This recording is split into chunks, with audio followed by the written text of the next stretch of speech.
লোকমান আলাইহিস সালাম আল্লাহর প্রিয় ভাজন একজন ব্যক্তি ছিলেন, খুব জ্ঞানী প্রাজ্ঞ একজন ব্যক্তিত্ব ছিলেন। ইথিওপিয়া, যেটা আগের নাম ছিল হাবাসা, এই রিজিয়নে, কেউ কেউ বলেছেন মিশরের কোন একটা এলাকায়, কেউ সুদান, কেউ ইথিওপিয়া, রিজিয়নটা কাছাকাছি। কি করতেন?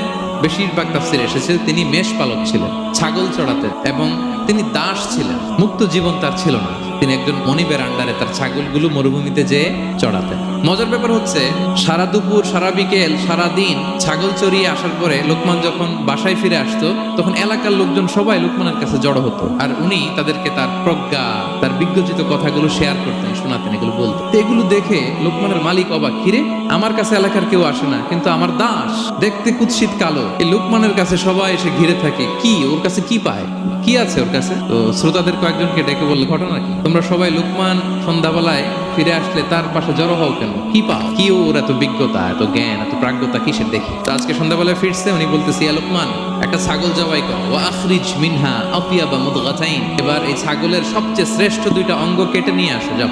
লোকমান যে ছাগল জবাই করে, ছাগলের জিহ্বাটা আর কল, হার্ট, এই দুইটা কেটে নিয়ে আসে, বলছে এই দুইটা শ্রেষ্ঠ। বলছে আচ্ছা ঠিক আছে। মালিক আবার বললো, ওয়াজবাহ লানা শাতান উখরা ইয়া লোকমান, যাও আরেকটা জবাই করো, এবার সবচেয়ে নিকৃষ্ট দুইটা অঙ্গ ছাগলের কেটে নিয়ে আসো, যাও দেখি।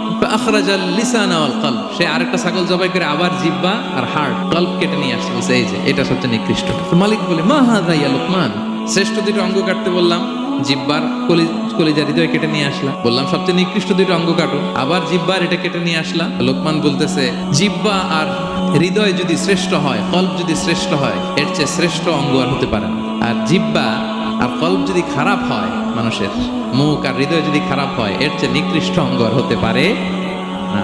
সে তো অবাক, তাই তো?